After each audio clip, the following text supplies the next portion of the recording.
Pipe പൊട്ടി കുടിവെള്ളം പാഴാകുന്നു. വെള്ളം കെട്ടിക്കിടന്ന് റോഡും തകർന്നു. പന്മന മാവേലി വാർഡിലെ മുണ്ടപ്പള്ളി ജംഗ്ഷനിലാണ് പൈപ്പ് പൊട്ടി വെള്ളക്കെട്ടായി റോഡ് തകർന്നത്. പന്മന മാവേലി വാർഡിലെ മുണ്ടപ്പള്ളി ജംഗ്ഷനിലാണ് പൈപ്പ് പൊട്ടി കുടിവെള്ളം പാഴാകുന്നത്. കഴിഞ്ഞ 1.5 മാസക്കാലമായി കുടിവെള്ളം പാഴാവുകയാണ്. ബന്ധപ്പെട്ടവരെ വിവരമറിയിച്ചിട്ടും യാതൊരു നടപടിയും സ്വീകരിച്ചിട്ടില്ല.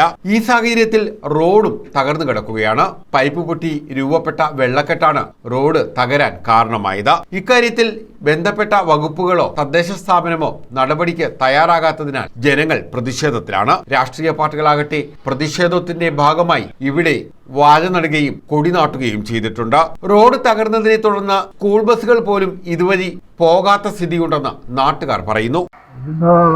45 ദിവസത്തോളമായി ഇങ്ങനെ കുഴിയായിട്ട് കിടക്കാൻ തുടങ്ങി. ആളുകൾ പലരും ദിവസേന വന്ന് മറിഞ്ഞു വീണുകൊണ്ടിരിക്കുകയാണ്. ഉത്തരവാദിത്വമില്ല, ആരും നോക്കാനും കാണാനും ഇല്ലാത്ത ഒരവസ്ഥയിലാണ് റോഡിൻ്റെ സ്ഥിതി.